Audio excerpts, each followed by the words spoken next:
Morning, everyone. Welcome to Coffee with the Pastor. And this morning we're going to continue our discussion in Day's Survival Guide. Well, first of all, I don't come to the Lord as a beggar, but as a son. For if you live according to the flesh, you will die, Romans 8. But if you live by the Spirit, you put to death the deeds of the body, you will live. For as many as are led by the Spirit of God, these are the sons of God. For you do not receive the spirit of bondage again to fear, but you received the spirit of adoption, by whom we cry out, Abba, Father. The Spirit himself bears witness with our spirit that we are children of God, and if children, then heirs. Well, get this now. You're an heir, heirs with God and joint heirs with Christ. So whatever Jesus gets, we get a share in it. If we indeed suffer with him, that we may also be glorified together. First of all, an heir doesn't have to do anything to become an heir. All he is part of when in the will, something is left to him. In this case, God says, if Jesus gets it, you get part of it too. Wow. Whatever blessings he gets, you get. In Luke chapter 15, and it says, this is the story of the prodigal son. The prodigal takes his inheritance and he leaves and he goes and spends it all. And he runs out of money. And at one point he says, I've got to take a job. And he takes a job working for a citizen of the country that he's in. So in other words, he is steeped in the sin of that place. And he is so hungry that he would have eaten the pods that he's feeding the pigs. So this is a nice Jewish boy feeding the pigs. And he realizes when he came to himself, he said, how many of my father's hired servants have bread enough and to spare, and I perish with hunger?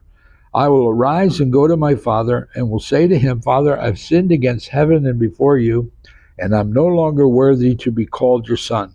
Make me like one of your hired servants. And he arose, and he came to his father. But when he was still a great way off, his father saw him and had compassion, and ran and fell on his neck and kissed him.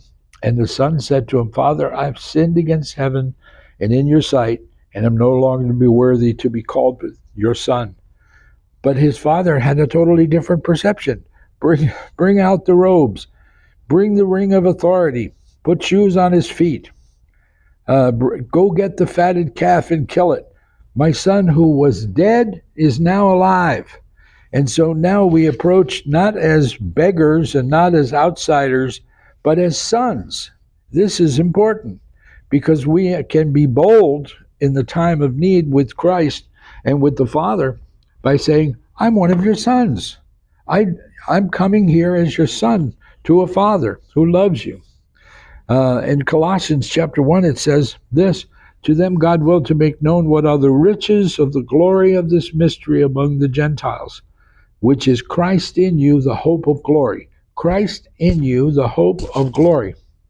And it says, not that I speak in regard to need, for I have learned in whatever state I am to be content. I know how to be abased and I know how to abound.